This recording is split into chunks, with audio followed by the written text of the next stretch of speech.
if you have questions or interest in the society, and to visit the website to see the prior series events that we've had in this series, and recordings there and descriptions there and so on. And with that, I'll turn it over to our interviewer for today, Jude Lombardi. Thank you, Paul. Welcome, everyone. Happy spring from around the world, or parts of it. Now, I would like to introduce today's interviewees, Allenna, Leonard, and Larry Richards. Welcome to you both. Thank you. Where's Larry? Where's Allenna? I'm looking for Allenna. There she is. Okay. All right. Hi. I want to thank you both for your willingness to participate in the interview about Stafford Beer. I know your relations with Stafford differ widely, and that's one reason why I wanted you both to participate in this, what I hope will be conversation. Could you each talk a little about your personal and professional relationship with Stafford Beer? Allenna, would you like to start? Sure, I'll start. I actually met Stafford at the combined ASC, what was then SGSR, but is now ISSS meeting in Toronto in 1981. After that, a bunch of people went to Montreal for a series of seminars. I didn't make that, but I did join up with the gang in Orono, Maine, where Barry Clemson was doing another one of his Socratic seminars. And both of us were staying at his house and really got to know each other better then, and soon became personal as well as professional partners, and worked on a number of things jointly and separately. Probably a highlight was the three separate years we went to Uruguay with the UN Development Program. They were interested in doing something that mirrored what Stafford had done in Chile, but they didn't really quite have the critical mass or the resources to go that far with it, but they did do a certain amount.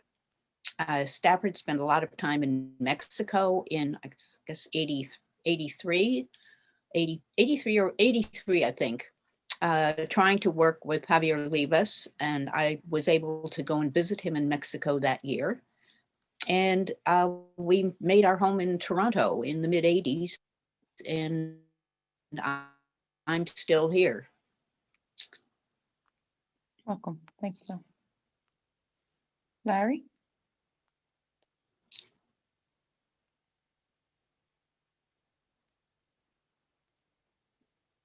You're on mute. You can't get off?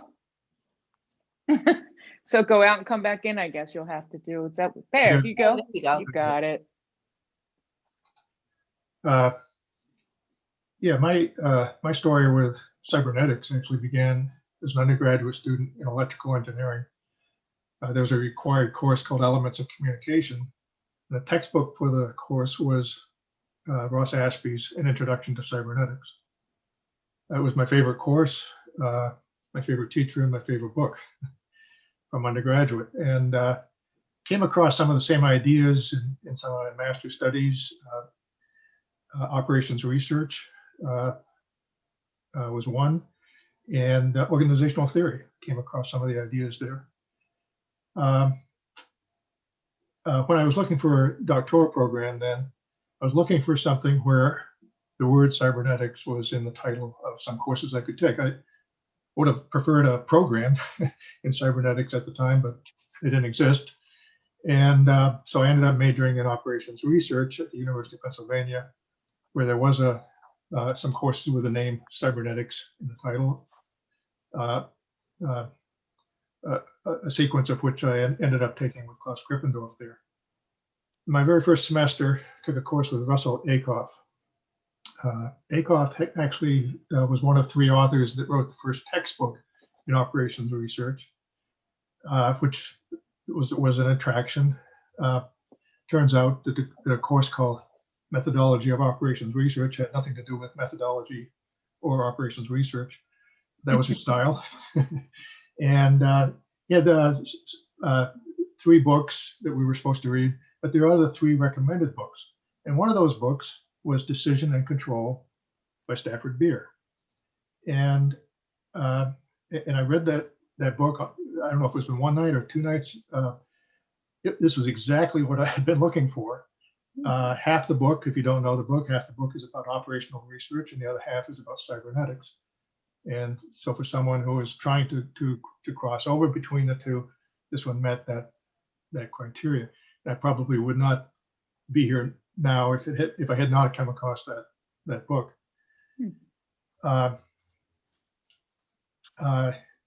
Fast forward to a session that Russell Acuff arranged. He and Stafford apparently were pretty good friends.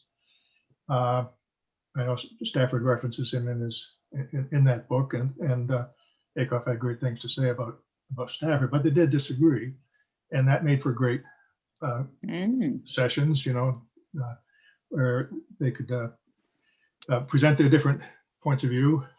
Could talk about that a little if you'd like. But this was for me. This was good stuff, and it was good because of the difference of perspective, in this case on organizations, and by default on society. So that's how it started. I happen also to be at the Socratic seminar that Allenna referred to in Orono. I was living in Maine at the time.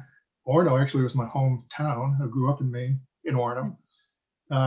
And Stafford was there, so was Gordon Pask. And Gordon stopped off and stayed in Montreal. But Heinz von Forster was there, Bill Reckmeyer, and there were others as well. So it was quite a gathering.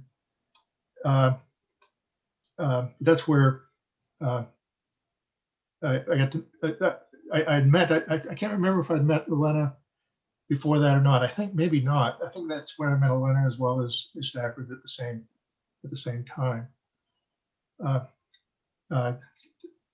Since then, it's been at a conference here or there. I'll just tell one little story. In the early 1990s, there was a conference in Amherst, Massachusetts. I gave one of the opening talks, and I introduced my talk with a joke. Stafford wasn't able to make it for that early session. It came a little later, but I handed him my notes that I'd used to give the talk, and it turns out he later used that joke in one of his own presentations. And I, not being a joke teller, in a sense, I sort of was quite pleased that the joke found a good use. What was the joke? You got to tell us. Well, it's on the website, on the ASC website. So what about the three people dying? Okay, Well, tell us. Okay. Yeah, it's on the ASC website. It's credited to Stafford, but this is the one with the three prisoners who are on death row. Warden comes by, and all of a sudden, he'd try to meet Final one of the request. wishes, the last wish before being executed. And the first one was a good Catholic who would become a Catholic, and he wanted to talk to a priest. The warden says, fine. Second one was professor at a university, wanted to give one last lecture on what is cybernetics. Warden said, okay, we'll find a way to arrange that. The third one was a graduate student at the same university. He said, I'd like to be executed before the professor gives his lecture. So it was in the context of that there's lots of vocabulary, lots of words. Some of them are used in different ways, and we'll find that out today as well, I think. It's a very difficult question to address. I know Jude and others have changed the question to when is cybernetics, and that can offer a little bit of help there, but trying to address the question of what is, but Stafford's definition, the science of effective organization, still stands as one of them. What a great segue into my next statement. Stafford Beer created many models and processes related to organizing organizations throughout his prolific careers. He didn't have one career. He seemed to have many lives as far as careers go, as I can tell. This is reflected in his definition of cybernetics as the art of effective organization. Comments on that, Allenna? Well, I think that that was a reflection of his essentially strong connection to Ashby and to McCullough, who were both psychiatrists and who were both neurophysiology experts. And Stafford had come out of an operational research background, which he kind of taught himself in the service in World War II, and basically wanted to use neurophysiological models as metaphors, and then he said, well, that actually goes a little farther than that. So he was looking at the neurophysiology as a way of designing an effective organization, and he looked at the human being as one of the most effective organizations that had ever been realized, and said, well, how could an organization develop in that kind of a way? And when he looked at a little bit more, which led to the viable system model, he determined that pretty much every living thing had these 5 functions that needed to happen, however primitively they were exercised, from the amoeba on up, that every living organism has to get something of value from the environment that allows it to survive. Every organism has to coordinate its activities somewhat. Every organization has to be able to divert resources where needed. Every organization has to have some anticipatory function, even if it's where, like where to look for food. And every organization needs to know what it is. Now, this is probably not a big deal for an amoeba, but it is for a human organization. And also, I think for individual people, of finding out who they are in whatever context they're in. Larry, I note that in his definition, he says the art of effective organization, not science. Want to comment on that?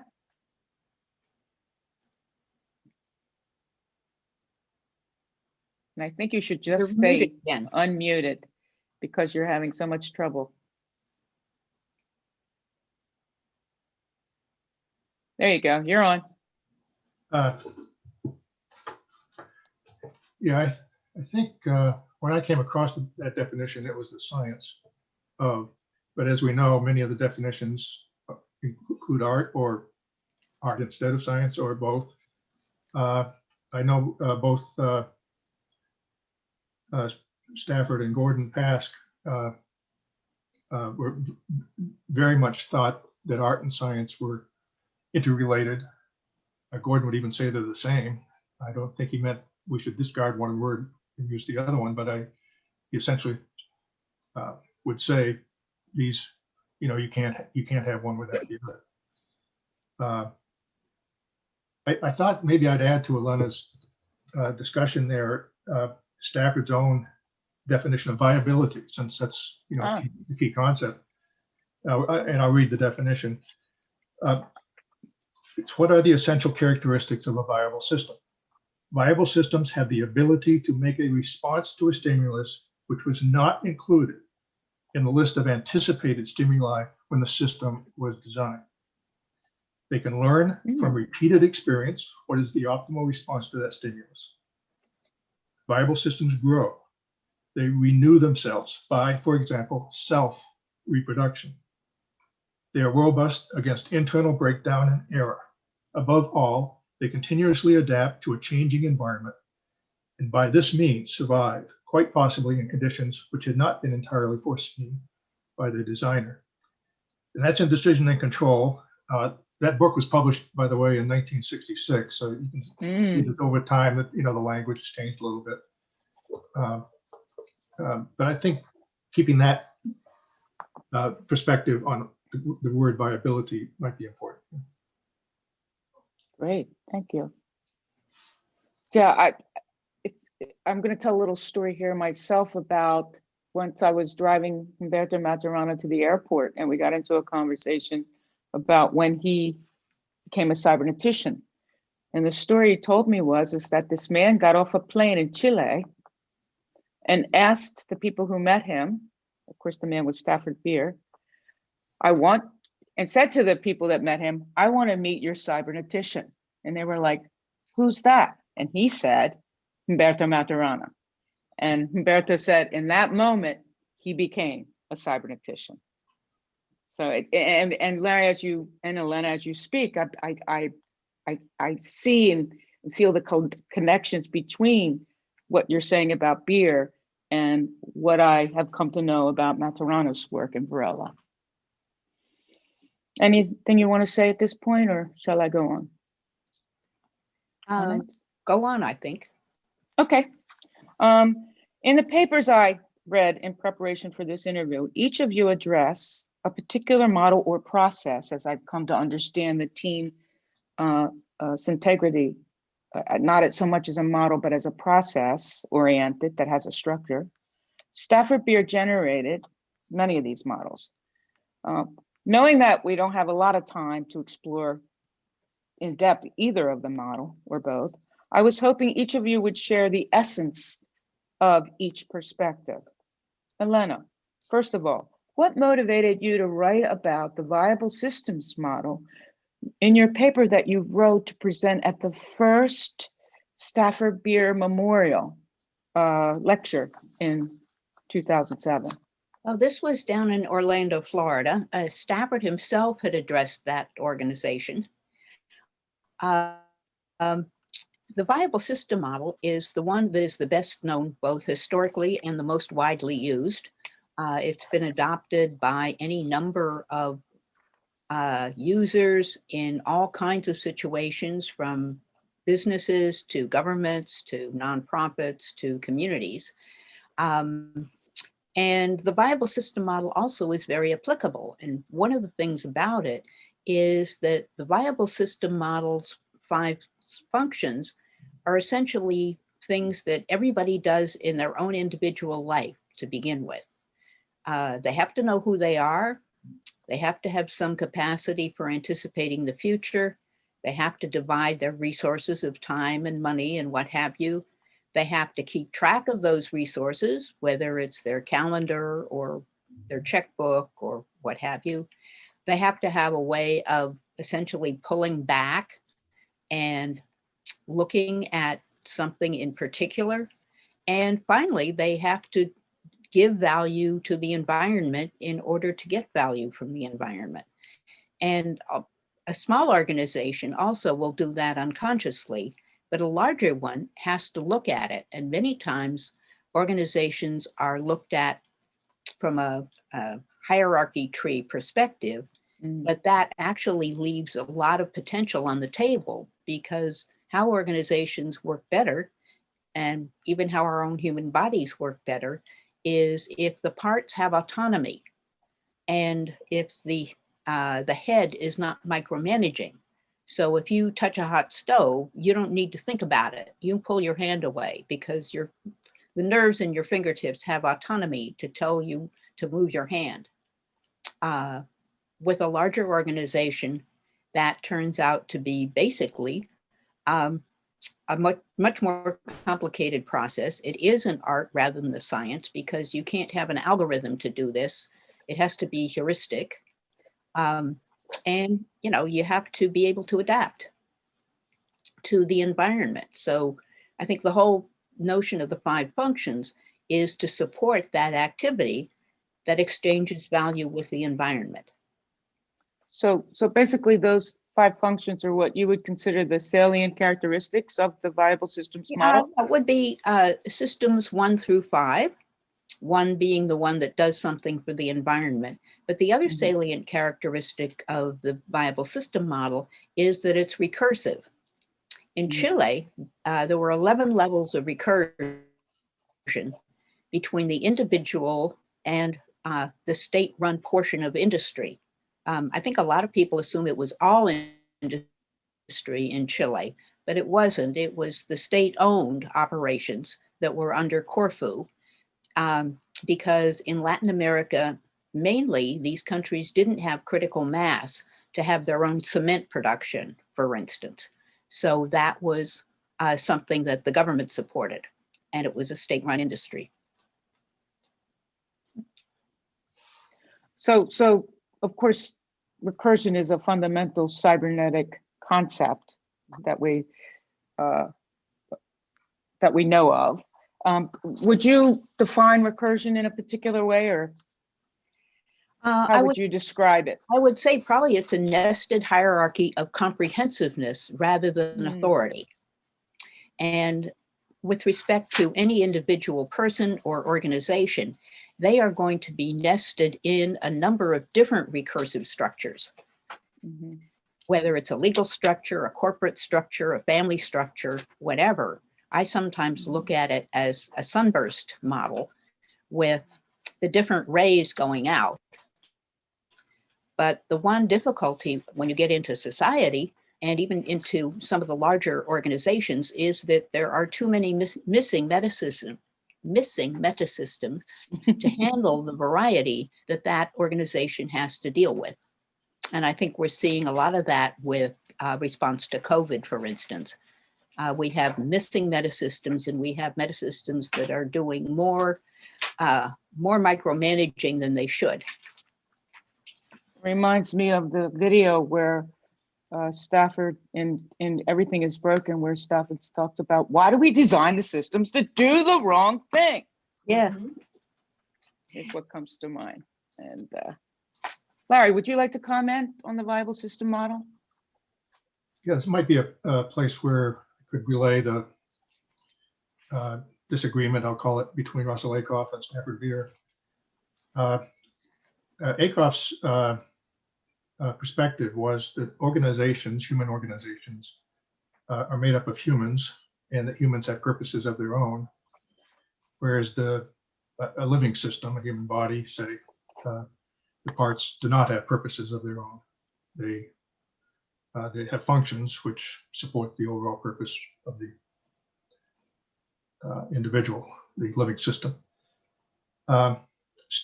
Stafford would counter, and you have to remember that both Stafford and Ackoff were consultants. They worked with organizations.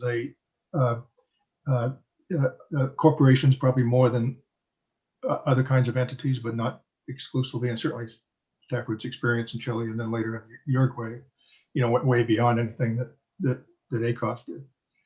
But because they were consultants, they needed to find a way to map what they were interested in onto the structures that existed. They weren't going in and completely going to, say, okay, we need to discontinue this organization and start a new one. They were going to take what was there and try to, in Ackoff's term, reinvent it.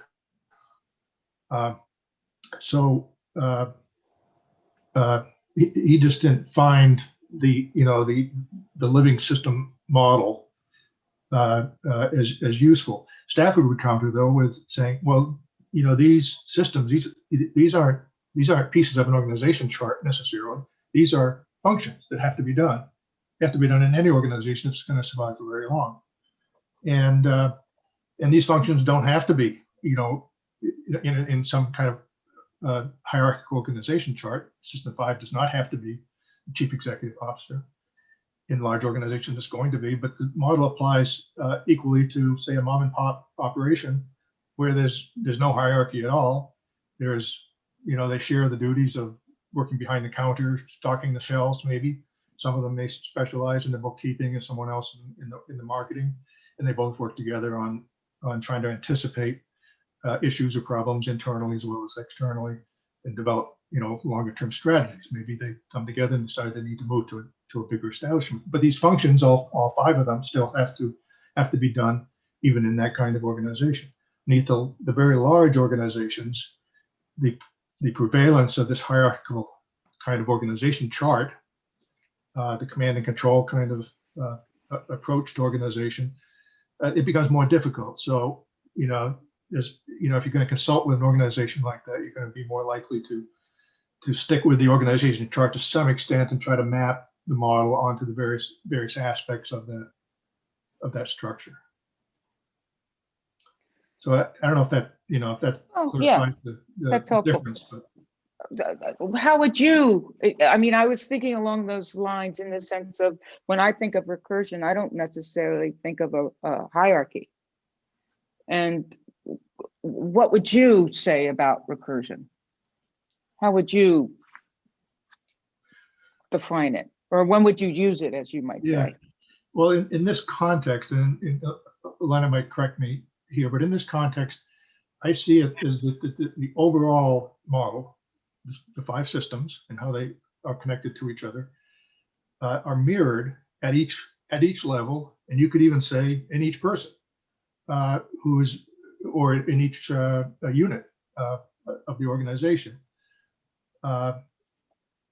So even if someone's primary duty is to work on the factory floor, they also have their own systems 3, 4, and 5 that they have to deal with, and so that's the recursion. The recursion is the structure within the structure within the structure. Always back on self, but never quite the same, is what I think of when I think of recursion. Generates a Keeping into process. in that process. Great. Typically, just to Please. add a little bit there. Typically, if you're doing a viable system model diagnosis or design, you look at the system in focus and then you look one up and one down, and to see what functions operate in what way in those 3 levels. Because sometimes organizational problems happen because things are dealt with at the wrong level of recursion when they need to be dealt with either at a lower level of recursion or at a higher level.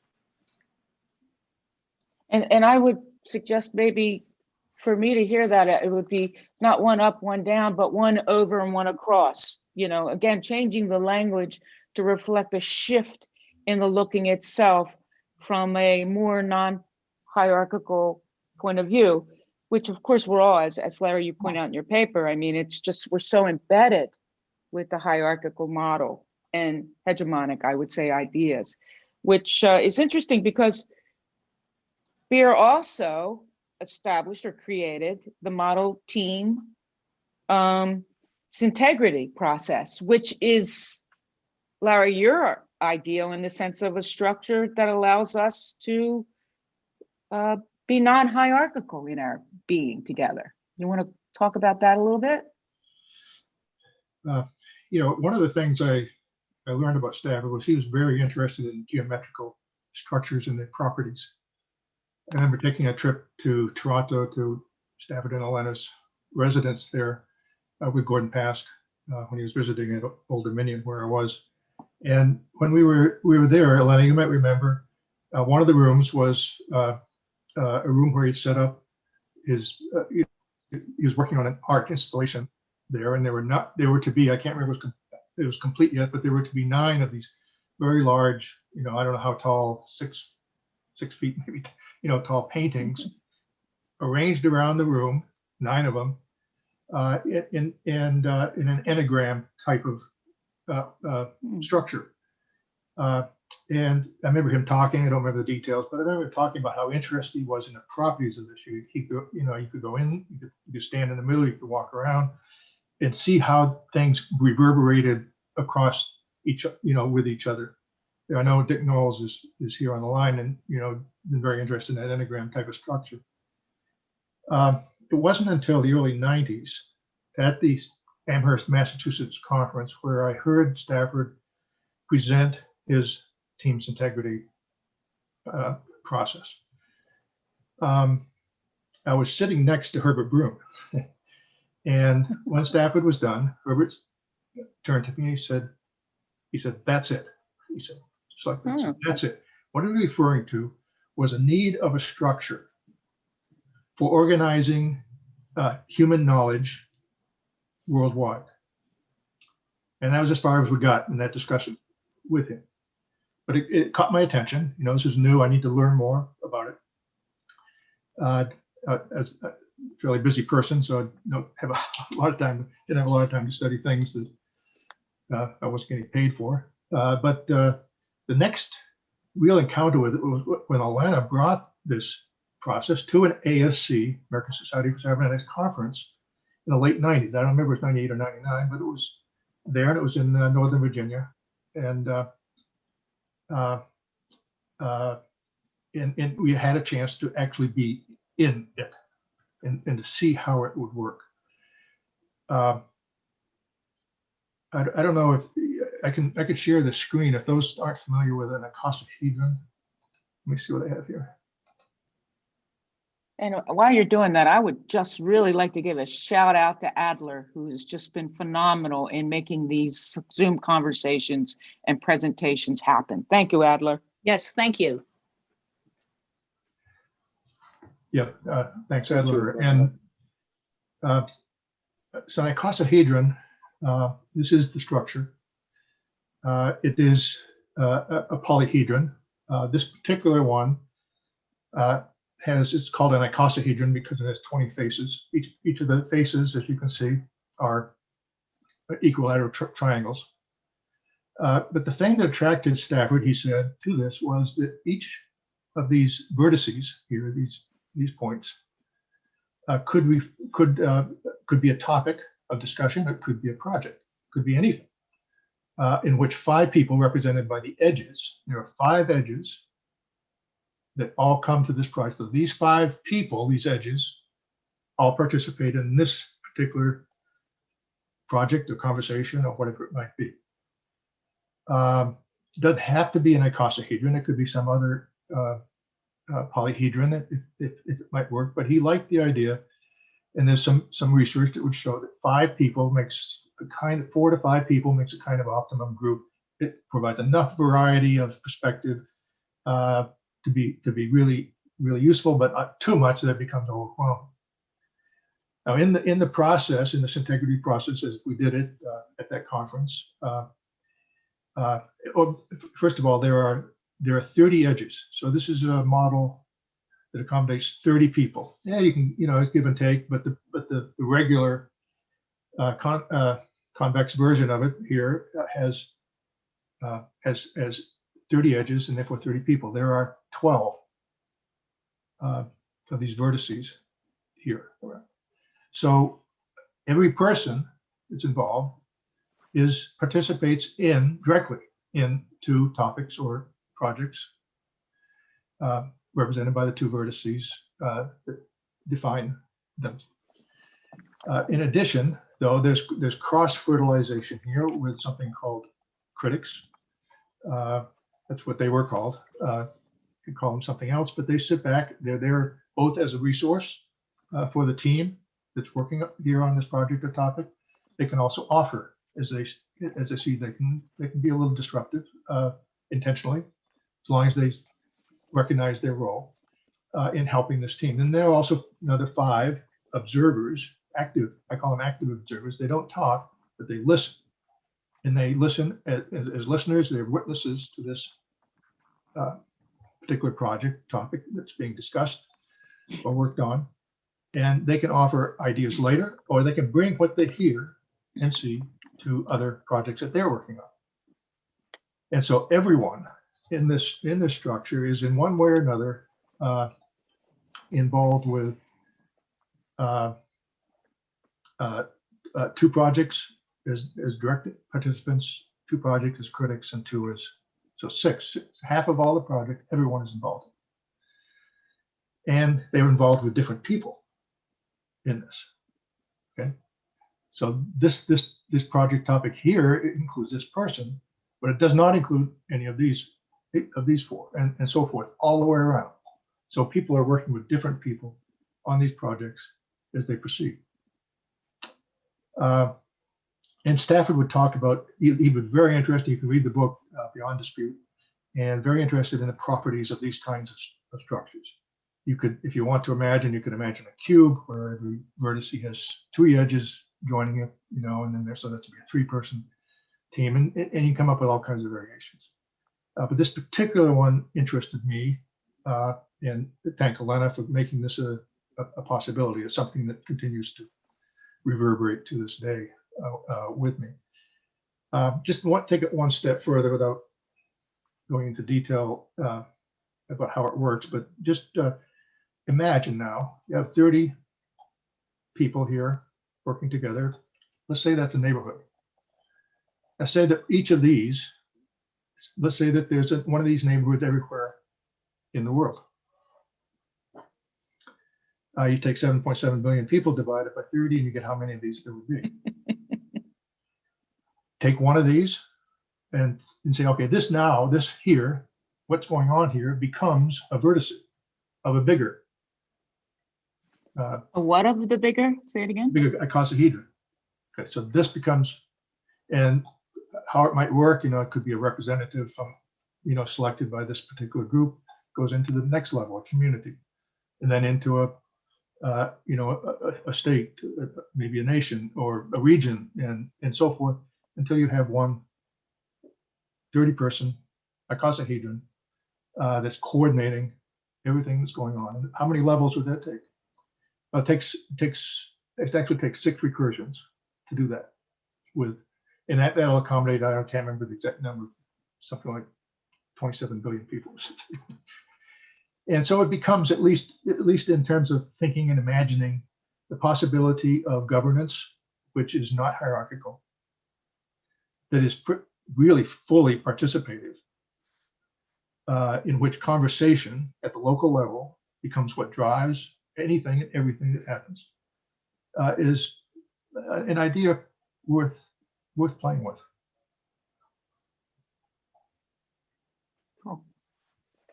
Allenna, do you want to comment?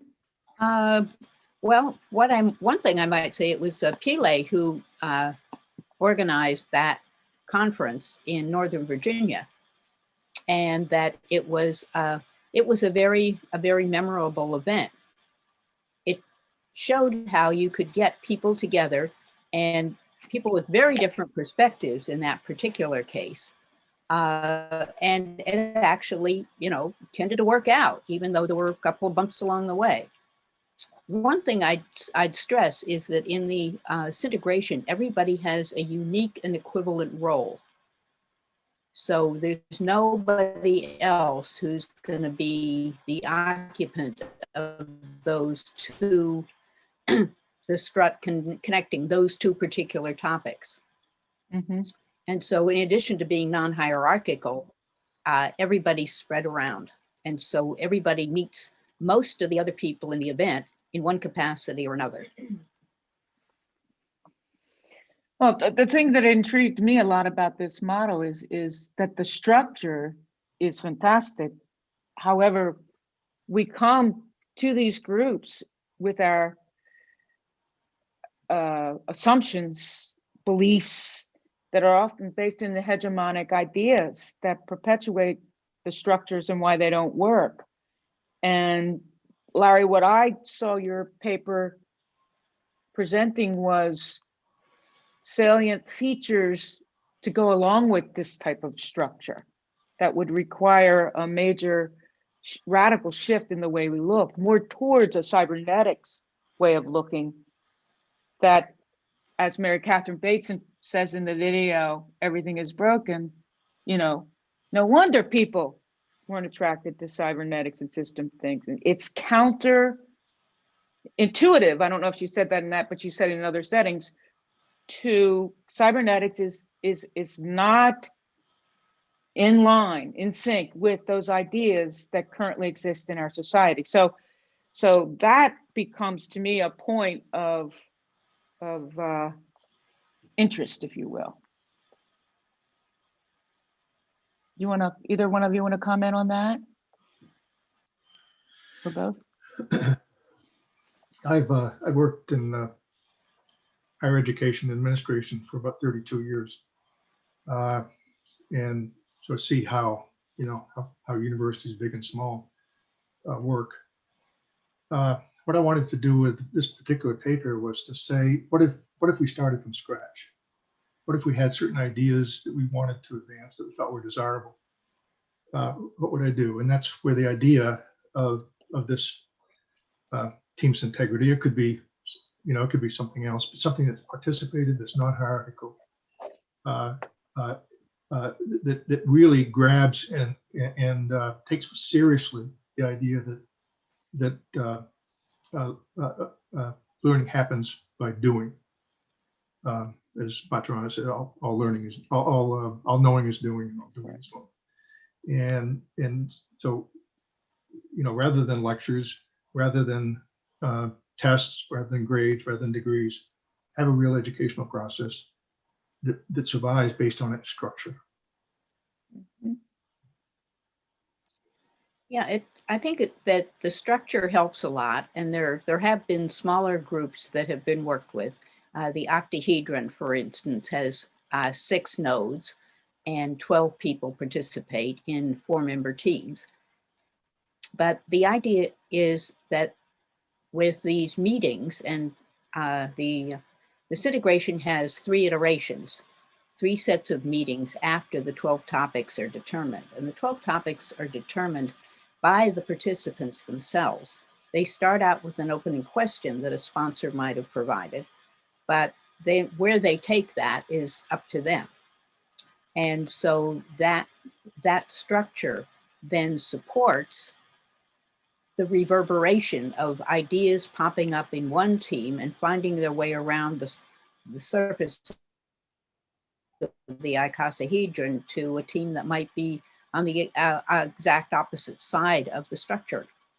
And this reverberation capacity is really what adds to the more than 90% of the information is essentially shared by the end of the 3rd iteration.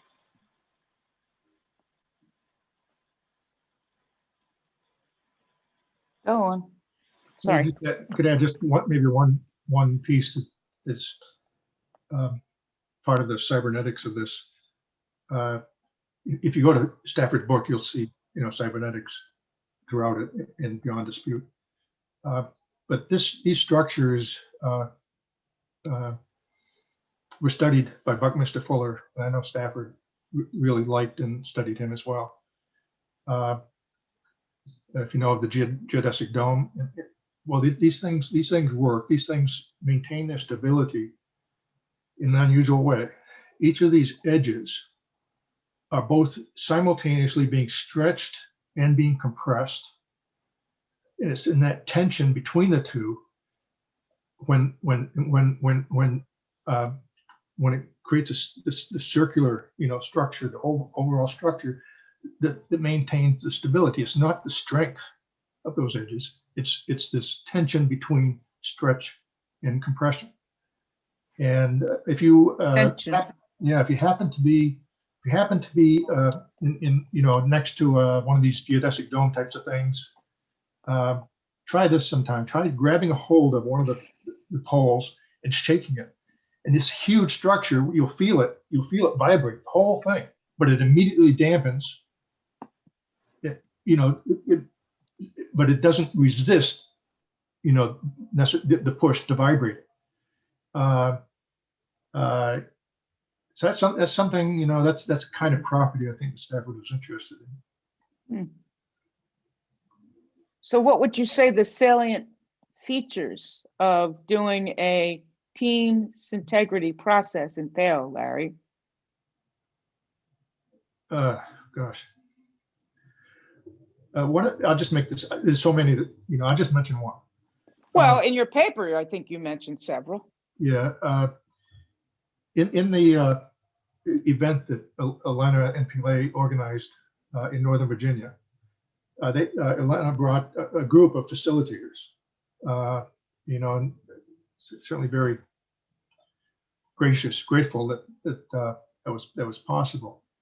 To participate in one of these is not something that us, as we've currently been educated and as we live our lives in a current society, can just jump in and really do. It requires people who understand how a conversation has to happen and how these various processes work as it unfolds. I can imagine and there were a bunch. I don't remember, Allenna, how many facilitators there were, but there were quite a few. And so in thinking about a school, say, which is what I was thinking about. I either have to get volunteers who would be facilitators, or we have to teach the people who are participating how they do what they do so that the facilitators are no longer necessary. And that's a challenge because as you say, Jude, I mean, we're so ingrained with this way of thinking about how things are. This includes how we conduct ourselves in conversations, that to do it so differently requires a different mindset. But I think that a lot of the cybernetic ideas that are counter to societal ideas are a good place to start in regard to, for example, you said the word conversation, and I really am attracted to understanding conversation, and I think that comes out of the past, and maybe beer for that matter too, in their interaction, in the sense of it beginning with asynchronicity and a dynamic to move towards synchronicity. And that intrigues me, and how that could be a fundamental premise for the possibility and a salient feature, a primary salient feature of an effective or efficient, or I don't know what effective, efficient don't seem like the right words to use here, means for doing a team process. Syntegrity process. Yeah. I even have a hard time with the word, because it's so not in my vocabulary. I'd like to say a little bit about the role of the facilitator. Is that the participants determine the 12 topics, but the idea is that the facilitator does not contribute to content at all. The facilitator basically is a guide through the process, will take notes, and will keep time. And the reason that facilitators are necessary is that the way this particular event went, we had usually a limited amount of time. And so in order to have 36 meetings run in a limited amount of time, you really have to have a pretty tight schedule. If it was being done at the community level, where it could be spread out over a longer period of time, it wouldn't be quite as much of an issue, but you really need to have facilitation help. Basically, if you're trying to take 3.5 days and have 3 sets of 1-hour meetings after a brainstorming session to identify the 12 topics. So that's kind of where that is. And you need also to be aware of what's happening with those groups and what their particular sensitivities are. We did one in Britain for the Israeli-Palestinian Center for Research and Information. And so the beginning session, we actually had to spread it out so that people were not gathering around a flip chart and debating each other, because we thought that might get a little out of hand. It turned out actually that the integrations that got a little out of hand tended to be the ones where people came together on a topic like what is leadership, that allowed all of their personal demons to get loose. And so sometimes those would create some issues. But if you were talking about Israelis and Palestinians and the Swedish group that brought them together, these folks are experts at playing discussion games. They had no problem at all. I think that comes back to the idea of the asynchronicity and the importance of being able to embrace the tension, the conflict, the contradiction without violence is intriguing to me, and that is a salient feature of this process working. Yeah. It would have to be that you have to, and that is so against where we are in our society right now. I mean, well, none of them actually went beyond angry words, but yeah, and not very often, I would have to say. Yeah, but if one comes in knowing that conversation is about finding those tensions or letting them emerge and working and saying, oh, good, asynchronicity, let's play. let's explore this. Let's live in love, which is one of the I think other characteristics you mentioned, Larry, in your paper. That's important. Amity, as Gordon said, and who also said it was what love meant, and that Maturana was brave enough to use the term. And I think it's important to mention that love, in a sense, means the legitimization of the other in coexistence with oneself, and that we share with all living systems, Maturana would say. And if we could, and I think one of the hegemonic ideas that hold us back from that is this idea that humans are basically aggressive, which was the last 100+ years. So now we have humans who are basically aggressive rather than loving beings, although the loving being is still there. So it's a matter of how do we bring that back to being a focus in this process. And maybe that's where this subversiveness comes into play. And that would be, I think we have time for one more comment, and then we'll open it up for questions and comments from our audience. And that for me is I asked myself the question of, in what ways are both of these models capable of being subversive? Well, the viable system model is subversive in that it basically looks at what is the lowest level where a decision should be made that doesn't affect other parallel parts of the organization. And that is a discussion about how do you balance horizontal versus vertical decision making. And the decision is going to be different in pretty much every case. And so that is certainly gets in the way of people who think that authority is the only way to run things. Because even with the recursive structure, many more comprehensive recursive structures have nothing whatsoever to do with authority. They could be, you know, an organization, an industrial society, for instance. It could be a business improvement association. It could be any number of things that are more comprehensive, have a limited number of things that they attack or address, I should say, but who have no authority over other members as members of that organization or that collective. And I think we also have to think about balancing, you know, where we're collaborating and where competition is appropriate, because right now it's very much more oriented towards competition, even when that's destructive of the ways of working together. Right. Larry? I don't have anything to add. Okay. Submersiveness? No? All right. Well, why don't we open it up to our audience? Diane's going to help us address the questions that come in.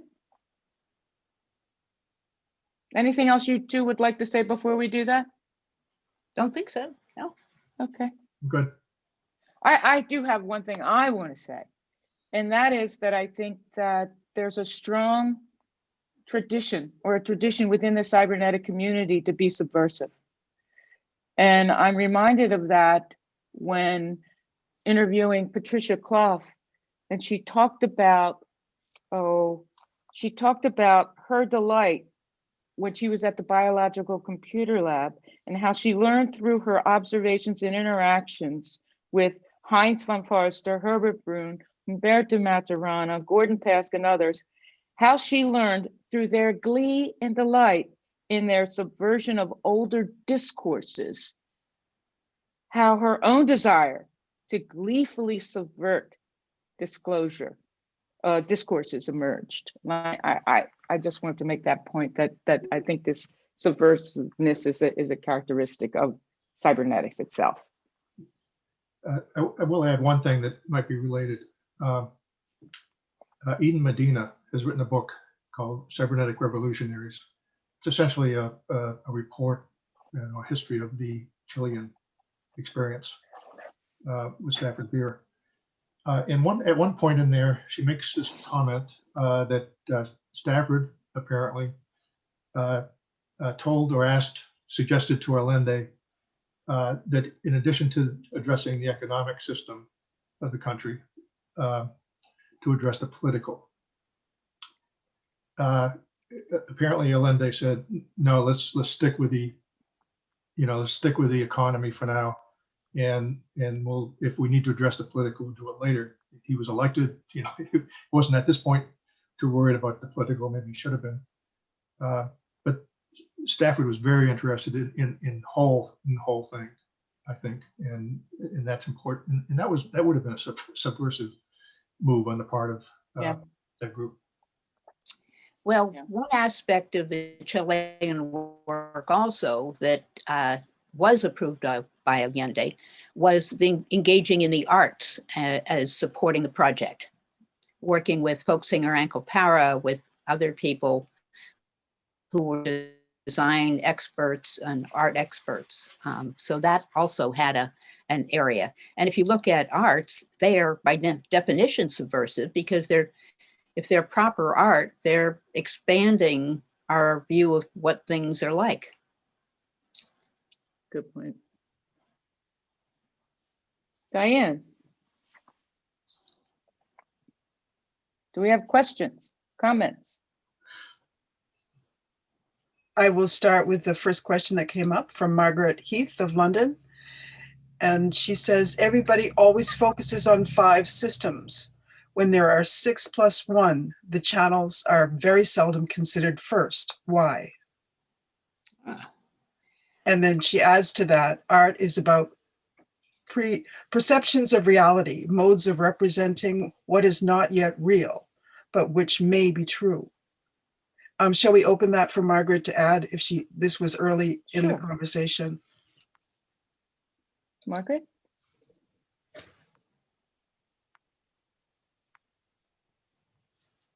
Maybe she's not here at this moment. There she is. There she is. Margaret, are you muted or not?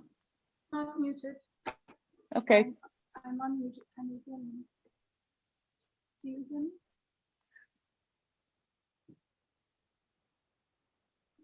You're very quiet. Can you hear me? Sorry, my voice is not strong. A little louder. Hello, can you hear me now? Yes, better. Okay, sorry. So yes, I always get very frustrated when people talk about 5 systems, because that's not actually correct or accurate. It might be easy to think of it that way, but the 3-star is the 5th, the 6th, and the meta system is the +1. And I always get very frustrated because these things only mean something in relation to the ways that they're connected. So these things emerge out of socio-technical organization if their socio-technical organization is viable and adaptive. I mean, that's the sort of idea of the VSM. So one could say one looks for those emergent properties, but without an understanding of the channels and the functions in the way configuration, you won't know what to look for. And forgetting about the 3-star and trying to lump it with the 3 is a very big mistake, as with the meta system, because that emerges its entire own behavior. So that's my comment. Okay, Margaret, let's see if there are comments. Allenna? Well, I think that that's a very good point about how important the communications lines are and what difference they have. And they are not usually front and center until you have an actual organization that you're working with. Because once you get the different blocks identified, then you can look at the lines of communication with them and the characteristics of that communications channel. For instance, in the model, there's communications between the operations that are depicted as squiggly lines. And that has to do with the exchange of information or sometimes materials between the operations. But that context of already having designated the 5 systems, and also looking to see if there are missing conversations, because sometimes there are missing conversations, and one of those lines is very poorly developed. Particularly, I think, with 3-star is Or is it- It's supposed to be a mop-up of variety. And that can be very debatable. And also there are often within the blocks, there are quite a lot of debates about what are the assumptions that we're making here within 543, and even also within the management of the System 1 activities. So as you see there, the management of the System 1 activities is pulled out of the oval that represents the operation. So it's a very good point. Those are very important aspects. Thank you. Another So- question? If I could pop a little perturbation into the system. I think when you're looking at the highly distributed technical organizations of today, you'll see that channels emerge before you find the structures, the functional structures. You'll also find that because they're using different platforms for different types of activities,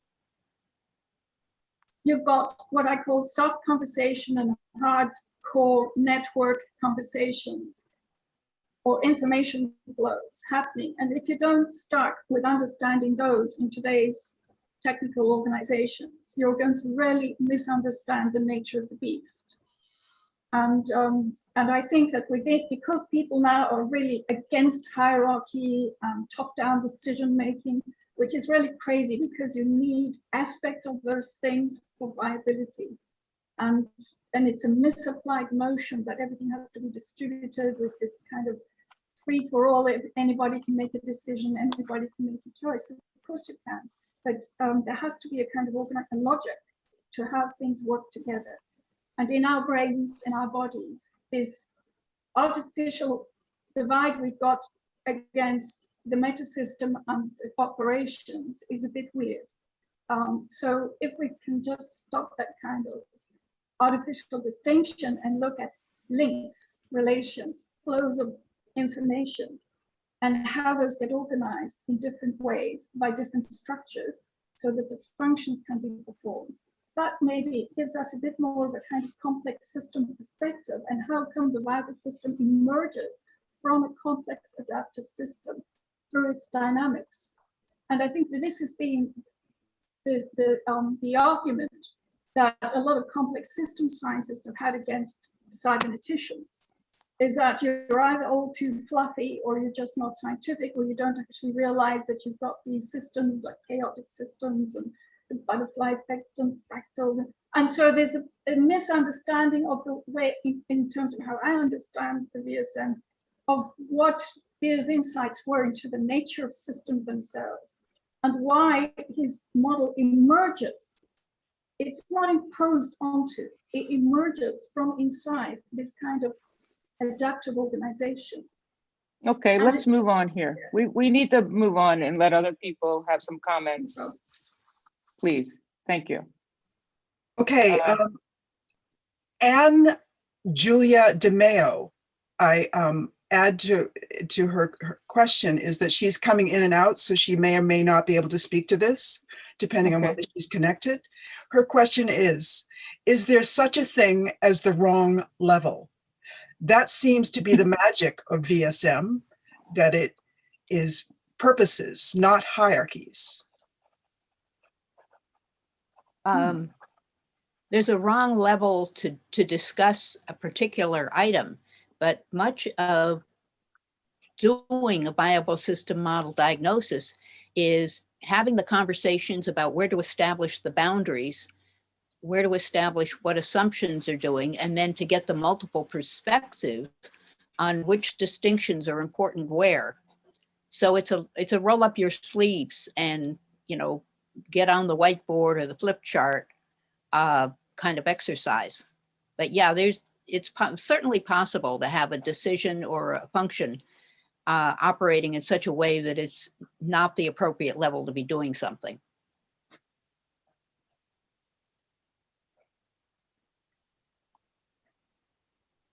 Next. I'll continue with a question from James Bryant of London, who asks, what about systems that are nested? but where there is no fractile or recursive repetition, i.e. a holigarchy, where do they fit into Beer's model and thought?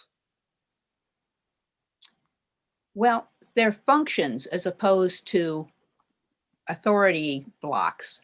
So that's part of it. But getting back to the previous question, again, boundaries definitions are very important here.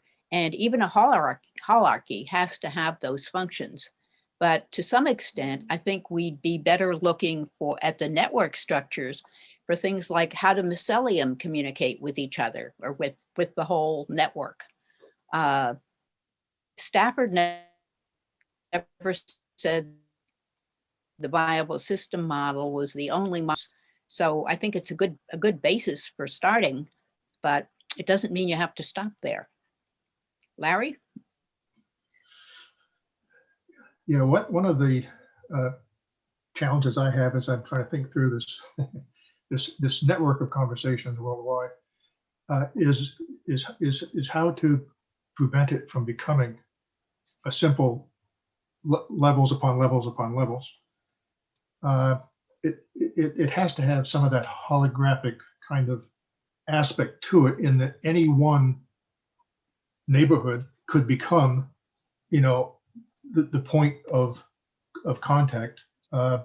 These things can move around at any level, to any level, from any level. I'm not sure if I'm making sense. It's not quite related. It's not related to the viable system model as much as it is to this other idea. Just maybe one comment here. Stafford was certainly, I'm not sure if the word is obsessed, but highly interested in and continued to be in all of his work with the idea of variety. He references Ross Ashby in that book back in 1966, Decision and Control, more than any other person. One of the issues that Russell Acott had was with Ashby's law of requisite variety. In his issue, he tried to give this little demonstration when he would speak, and he'd say, and his conclusion was, law of requisite variety is either wrong or it's a tautology. Now, being a tautology for a law, it probably is not a criticism of it. You could argue that all laws are tautologies of a kind, but it's something that I kept in mind for many years. I would look at, okay, if I'm working with someone else, and we're not interested in controlling each other, but on the other hand, we sort of need to match the variety of the other. But as soon as the variety of one exceeds the variety of the other, you get an advantage, and so forth and so on. And so, in these very complex human systems, does the idea of requisite variety really have that much use? I mentioned this to Gordon Pask once, and he said, but look at it as a model. Look at it as a way of thinking. And I, not having worked with a viable system model like many others have, I look at it and include it in my thinking. And if I'm looking at an organization, if I'm looking at my university where I've been working, I'm thinking about all of these different things in a way that I wasn't before I had that model. It's a model, and models, are as good as they are useful. And if they're not useful, they're not good anymore. But I found that way of thinking to be very useful. Well, and that's very much related to Beer's statement, models are not right or wrong, good or bad. They're more or less useful in a particular context. So in moments, requisite variety might be a useful concept and understanding of dynamics. In other moments, it might not be. Another question or comment? Yes. Phi Designo, that's the named person who gave the question, has the question, I cannot join the meeting by voice, but is sociocracy a useful model working together? I don't even know what that is. is spelled SOCIOCRACY, sociocracy. It's a thing. It might be simpler to pass on it Okay, rather than afford a web search and so on, which I'm not. Yeah, so because- familiar No, we're with not doing. going to do that. he doesn't have a voice, so we'll leave it. So Um, Larry or Allenna, want to say anything about that? I've heard of it, but I'm not familiar enough. to Okay. comment. All right, let's go on. A number of people do have second questions. I'm going to cycle through everyone Well- first before I go to those. Right, Because like Mark, my impression from hearing Stafford and being part of this integrity event in Virginia was that he was looking for a group decision process that would not predetermine for the group the alternatives the group might have to choose between. Yes. Mark, do you want to comment on that? It was actually an answer to Margaret's comment about decision-making of the group. And my experience was that group decision-making wasn't excluded, but that there was an interest in trying to avoid certain things in the setup of this integrity, and also in other interests of, components of it that we didn't even talk about, like the problem jostle. So that was mostly what that was about. But Okay. if there's other things to say about it, I'm interested. One thing to say, which we basically didn't get to, is the complementarity between the viable system model and the team's integrity process. Very good. And quite often, that's been done on a kind of an ad hoc basis.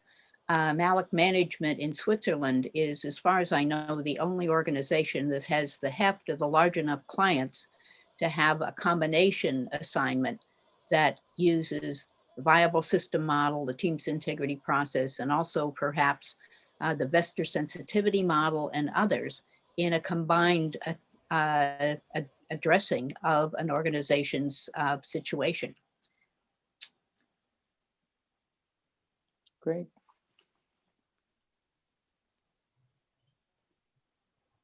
I'm going to go to Klaus, mostly because it's been brought up by Jason, to go to a question that he poses, which is VSM defines essential function for an organization to take care to remain responsive to its environment. It is in the sense normative and a good advice to many existing organizations. What I am missing is the issue of internal innovation. For example, an effort to change its structure to pursue a new business model. Can VSM encourage its own critical examination in order to accomplish different aims? What we don't have time for at this point is that each of the 5 functions can be blown up. So in System 4, which is looking at the future environment, that is where business incubators and new ideas are kicked around. So System 4 is going to have a model of itself and a model of the organization, and kind of play tennis back and forth with what are the capabilities of the organization to move into new directions. And quite often this depends an awful lot on the industry that they're in. Software industry moves very rapidly. The lumber industry doesn't, and there's a lot in between that. So innovation is definitely the job of System 4, thinking about the future. I think it's also implicit in System 5. And I think the question is about, in part is about, okay, what if we're in an organization? We have stakeholders, employees in particular, customers. In that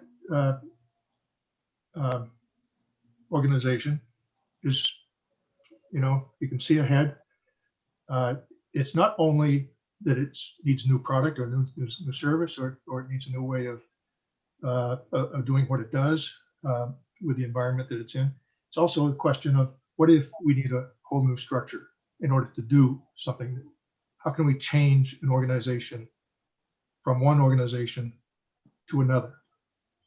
And that's where, hypothetically at least, System 5 could have a role.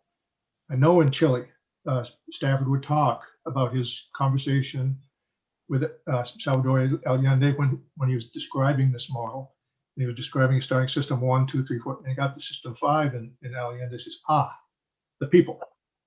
And it's the variety coming from the people of creating a participative structure that allows an organization, any kind of actually social system, to transform itself into something else. Yeah. Everybody's an authority at something. So Louis Kaufman asks, we understand that intention to research fundamentals is inherently subversive. Subversive and recursive are closely related. Comments on the negativity that is usually associated with the term subversive?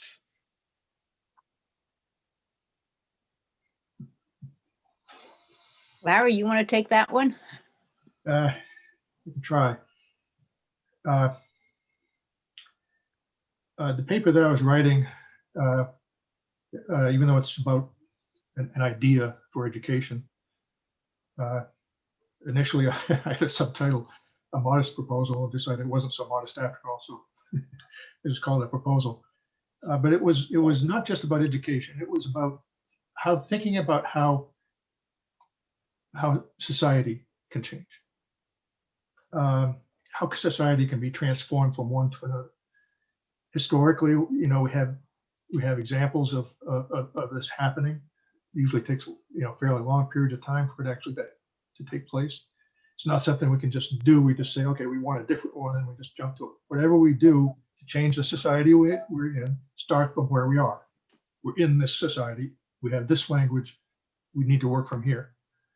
And so the question is, how do these transformations happen? Do they just happen without irrespective, regardless of us, or can they happen? And maybe we ought to start thinking about how they might happen with some intent that whatever that transformation is, it's desirable in some way. And for all those that have mentioned in the chat, the arts, and it's been mentioned, Allenna mentioned it, that one could make a strong argument that much of the transformations that happen in society are strongly linked to what happens within the arts. And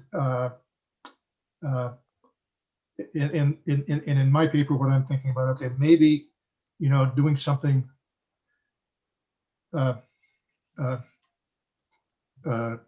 controversial to say that, but in a quiet way, even as an art installation, might have that kind of subversive aspect in transforming society.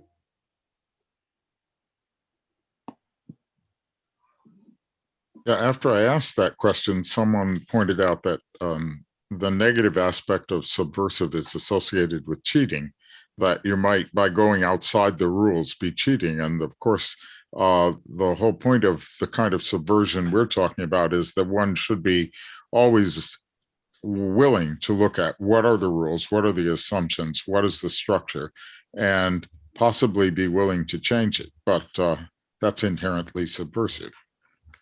Yeah, I go a step Yeah. further and say, we need to look at all of the constraints and then evaluate which ones can we play with, which ones can we change, and which ones will make a difference if we change them.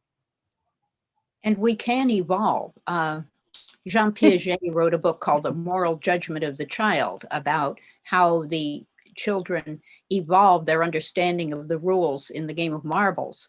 It seems that as societies, we're often stuck at a fairly young age of childhood in comparison with how they thought about the marbles game.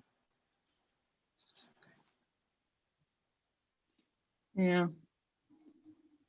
I'm looking at Bryant's comment about society transformation requires creating disturbance that breaks the current system, and the system is very good at fighting disturbance, which I think is related to your comments, Lou. And you know, Mary Catherine Batesman was very much, at least in the last decade that I know of her work and presentations at the ASC, about how cybernetics had the capacity, the language, the concepts, the ways of thinking about organization that could really assist in this transformation. And I guess the interesting thing is how do we, for me, is how do we reflect that in the arts today? How do we reflect it in the arts? Other comments, someone? Feel free to speak up. About that. Klaus? Well, I asked a question actually, and the issue of a whistleblower. Now, a whistleblower is on one level subversive, on the other hand, is very constructive.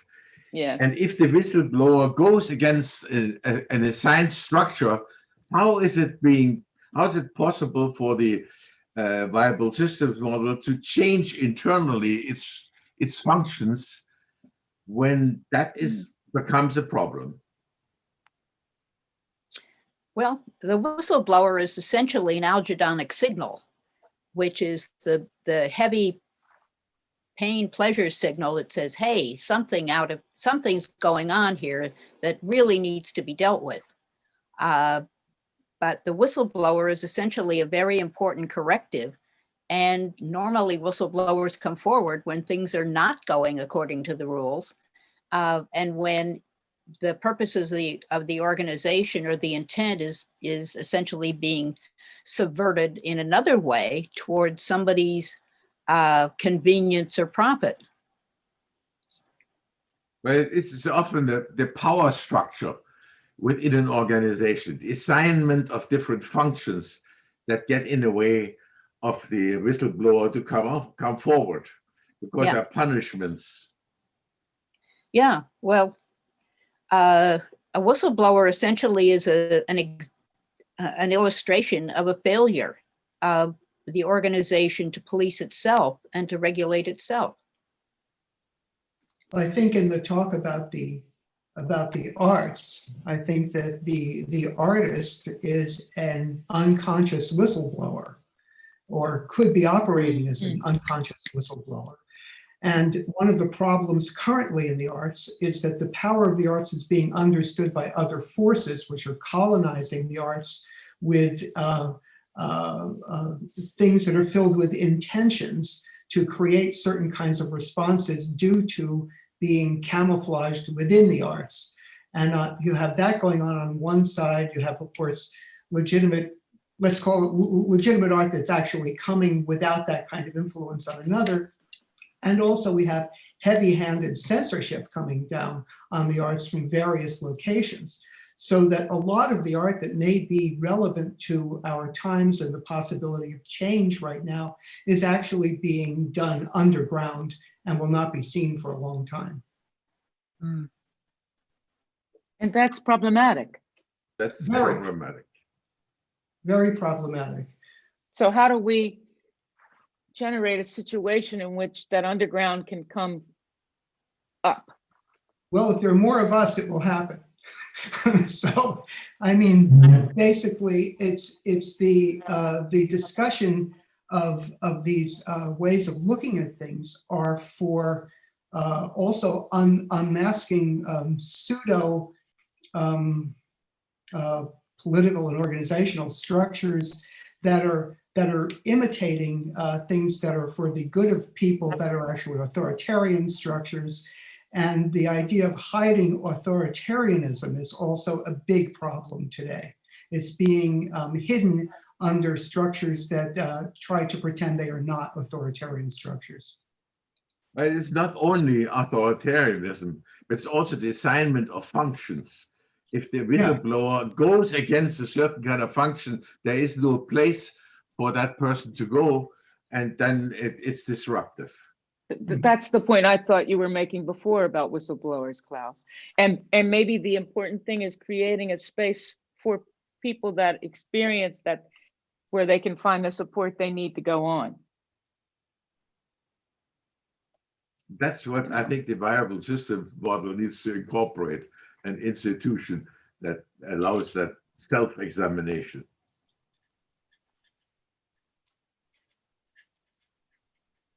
Okay, we're getting close to the end of our time, our formal time. Someone who hasn't spoken, have something to say?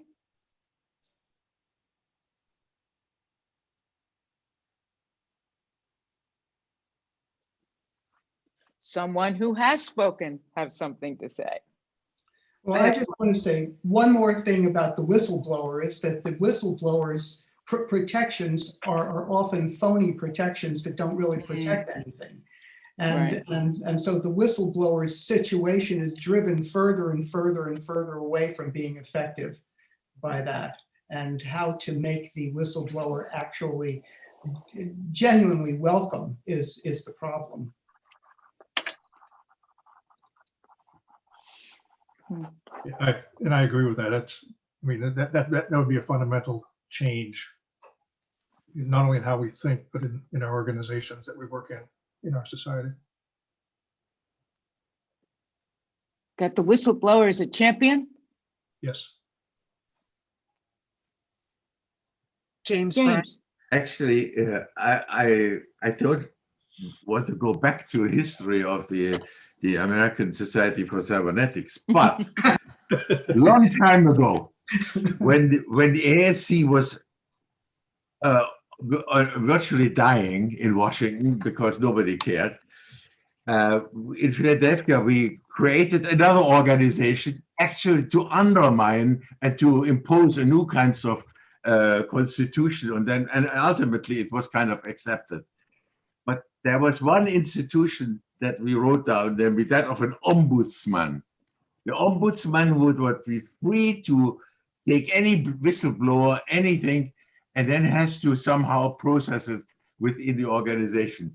And that is, it was omitted in the new reversion of the American Society for Cybernetics. But I just wanted to For the mention record, it. class, That was we an have such, old effort to incorporate that in some form. we have such a role and have for some time now, Klaus, and actually Allenna is currently our ombudsperson. Well, forgive what me. is the name of that role? Her name is ombudsman. ombudsperson. Is there? Yeah. Okay. Well, It's I there. didn't. I thought All it set. disappeared. Okay, great. If I may, we've just experienced a lot of whistleblowing in sport for coaches committing paedophilia, and the report when it came out, which was a few days ago, the response of the people that were the whistleblowers was how disappointed they were because it's not actually doing anything in their view to address the issue. And it seems to be that whilst there is this sort of twiddle button of whistleblowing, the system absorbs that and then does nothing. But it's taken 10 years to actually respond in the first place.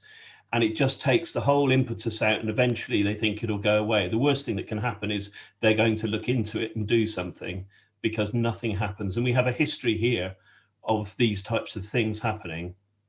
And unless millions of people sort of come out on the street, it all just fades away. So the system is able to absorb the disturbance created by the whistleblowers and just carry on as normal and very little changes. So something bigger is really needed. So to Larry's point, really. The Yeah, I arts. agree. Well, maybe. Diane, Just wanted to invite Vanilla Beer as an artist. Maybe she might have some comments, would be great. Is she still here? yes, she is. You have to unmute.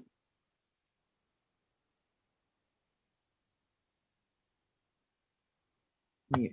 Boom. There you go. Gonna work now. Hello, everybody. Well, I don't know how much I have to add on the subject of arts within the sciences. It's obviously something I talk about a lot. And categories, who needs categories? Stafford would shoot those down in flames, as we all know. He was an artist, he was a poet. That didn't prevent him from having good working mathematical skills.